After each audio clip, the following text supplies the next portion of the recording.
नमस्कार मित्रांनो, स्वागत आहे तुमच्या आवड गणिताची या चॅनलमध्ये। गणित भाग 2 चा पेपर कोणत्या पद्धतीचा असू शकतो हे आपण आजच्या व्हिडिओमध्ये बघणार आहे। बघा तर मग चला तर मग सुरुवात करूया आपल्या व्हिडिओला। पण त्याआधी चॅनलवर नवीन आणि पहिल्यांदाच असाल तर चॅनलला नक्की सबस्क्राइब करून बेल आयकॉन ही दाबा, जेणेकरून आपल्या नवीन आलेल्या व्हिडिओची नोटिफिकेशन तुम्हाला लवकरात लवकर मिळेल।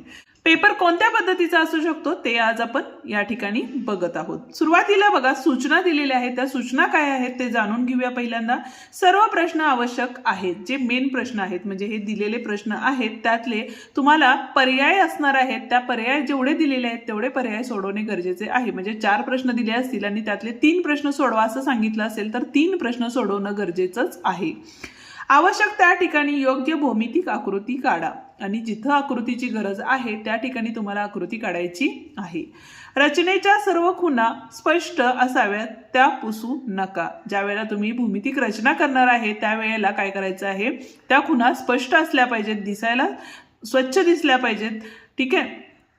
आणि चौथा आहे बहुपर्यायी प्रश्नांचे उत्तर लिहिताना उपप्रश्न क्रमांक लिहून त्यासमोर अचूक पर्यायाचे वर्णाक्षर जसे की ABCD हे लिहायचे आहे, ठीक आहे। आता ABCD किंवा अ ब क अशा पद्धतीनेही असू शकतं, ते तुम्हाला लिहायचं आहे, ठीक आहे। आता बघा पहिला प्रश्न आपल्याला काय सांगितलेला आहे, तर पुढील प्रत्येक उपप्रश्नासाठी 4 पर्यायी उत्तरे दिलेली आहेत, त्यापैकी अचूक पर्याय निवडून त्याचे वर्णाक्षर लिहा असं आपल्याला सांगितलेलं आहे। म्हणजे इथं तुम्हाला 4 प्रश्न दिलेले आहेत आणि त्यातले 4चे 4 प्रश्न सोडवायचे आहेत आणि प्रत्येकी 1 गुणांसाठी हा प्रश्न आहे, ठीक आहे। यासाठी तुम्हाला सराव संच म्हणजे पहिले जे सराव संच आहेत ते करावे लागणार आहेत। आता या ठिकाणी बघा दुसरा म्हणजेच प्रश्न क्रमांक A मधला ब प्रश्न आहे, खालील उपप्रश्न सोडवा। तोही प्रत्येकी 1 गुणांसाठी या ठिकाणी दिलेला आहे आणि तुम्हाला 4 गुणांसाठी हा प्रश्न विचारलेला आहे, म्हणजे प्रत्येकी 1-1 गुणांसाठी हा प्रश्न असणार आहे। आता या ठिकाणी बघा प्रश्न 2 पुढील पैकी कोणत्याही 2 कृती पूर्ण करून लिहा, प्रत्येकी 2 गुण, ठीक आहे। कृतीदर्शक प्रश्न आहेत आणि तुम्हाला 4 मार्कांसाठी हा प्रश्न विचारलेला आहे आणि यामध्ये बघा तुम्हाला 3 प्रश्न आहेत, त्यातील 2 प्रश्न तुम्हाला कंपल्सरी सोडवायचे आहेत, ठीक आहे। या पद्धतीने तुम्हाला कृतीदर्शक प्रश्न आहेत आणि ते पूर्ण कृतीदर्शक प्रश्न तुमच्या पेपर म्हणजे आन्सर शीट मध्ये तुम्हाला लिहायचे आहेत, ठीक आहे। पुढचा प्रश्न म्हणजे प्रश्न क्रमांक 2 ब खालीलपैकी कोणतेही 4 उपप्रश्न सोडवा असं सांगितलेलं आहे आणि प्रत्येकी 2 गुण त्याला आहेत, म्हणजे 8 गुणांसाठी हा प्रश्न विचारलेला आहे, ठीक आहे। थोडंसं पेज फेंट आहे पण तरीही समजून घेऊया। प्रश्न क्रमांक 3 आपला आहे, खालीलपैकी कोणतीही एक कृती पूर्ण करून दाखवा किंवा लिहा असं आपल्याला सांगितलेलं आहे, पुन्हा लिहायचे आहे, प्रत्येकी 3 गुणांसाठी आहे।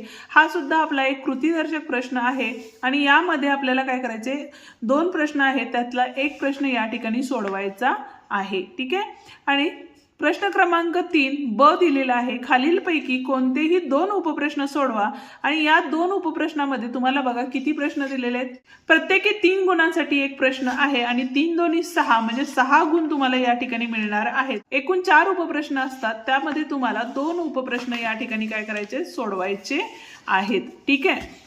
आता त्याच पद्धतीने बघा प्रश्न क्रमांक 4 हा काय असतो, 4 गुणांचा प्रश्न आहे। काय सांगितलेलं आहे, तर खालीलपैकी कोणतेही 2 उपप्रश्न सोडवा असं आपल्याला सांगितलेलं आहे, ठीक आहे।